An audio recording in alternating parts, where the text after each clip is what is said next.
take you back to your report last night on those 60 people who were Israelis who were detained in the anti-terror investigation, and the suspicion that some investigators have that they may have picked up information on the 9/11 attacks ahead of time, not passed it on. There was a report, you'll recall, that the Mossad, the Israeli intelligence agency, did indeed send representatives to the U.S. to warn, just before 9/11, that a major terrorist attack was imminent. Why does that not, how does that leave room for the lack of a warning? Well, I remember the report, Britt. We did it first internationally right here on your show on the 14th. What investigators are saying is that that warning from the Mossad was nonspecific and general, and they believe that it may have had something to do with the desire to protect what are called sources and methods in the intelligence community. The suspicion being perhaps those sources and methods were taking place right here in the United States. The question came up in the Select Intelligence Committee on Capitol Hill today. They intend to look into what we reported last night, and specifically that possibility. Brett? So, in other words, the problem wasn't the lack of a warning, the problem was lack of useful details. Quantity of information. All right, Carl, thanks very much. Coming up next, Israeli-based company called Amdocs that generates the computerized records and billing data for nearly every phone call made in America.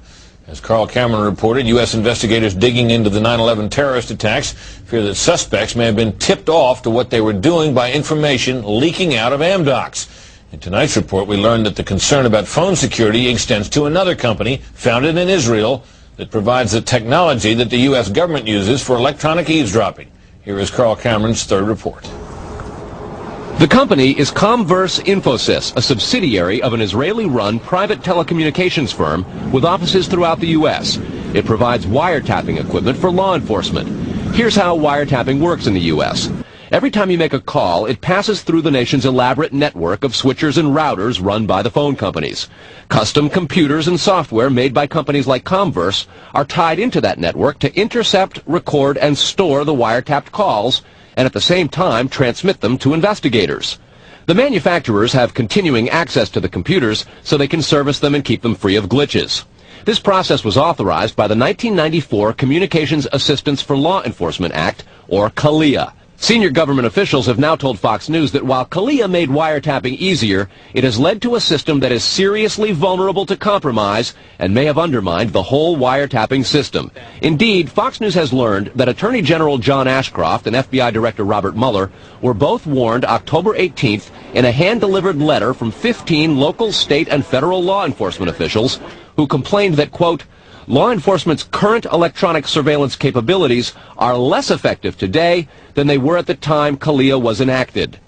Comverse insists the equipment it installs is secure, but the complaint about this system is that the wiretap computer programs made by Comverse have in effect a back door through which wiretaps themselves can be intercepted by unauthorized parties. Adding to the suspicions is the fact that in Israel, Comverse works closely with the Israeli government and under special programs gets reimbursed for up to 50% of its research and development costs by the Israeli Ministry of Industry and Trade.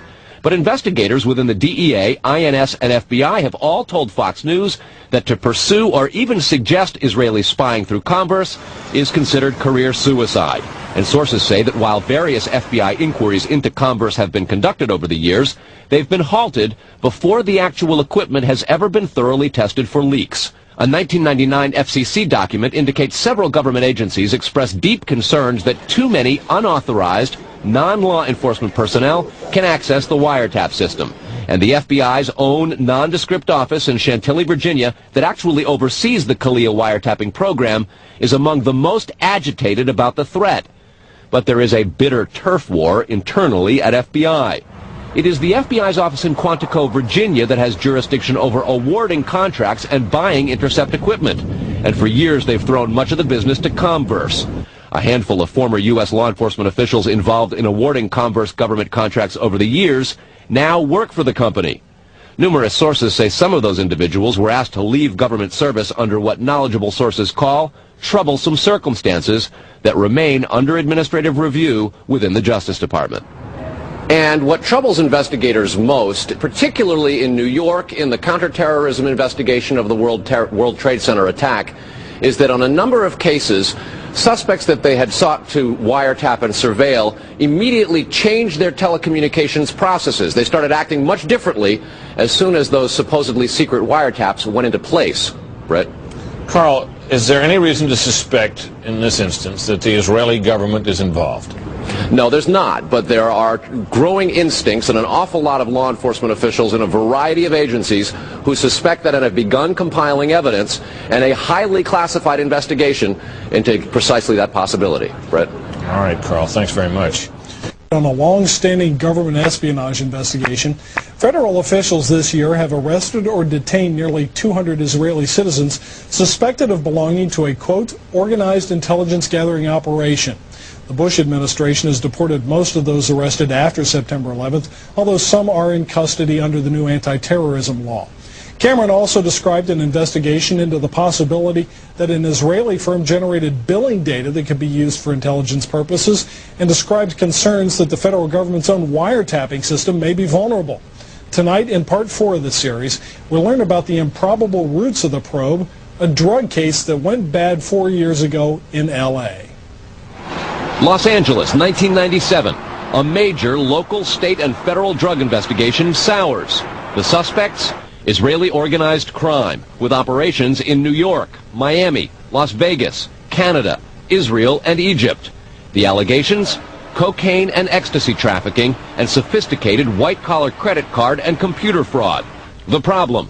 According to classified law enforcement documents obtained by Fox News, the bad guys had the cops' beepers, cell phones, even home phones under surveillance. Some who did get caught admitted to having hundreds of numbers and using them to avoid arrest. Quote, this compromised law enforcement communications between LAPD detectives and other assigned law enforcement officers working various aspects of the case.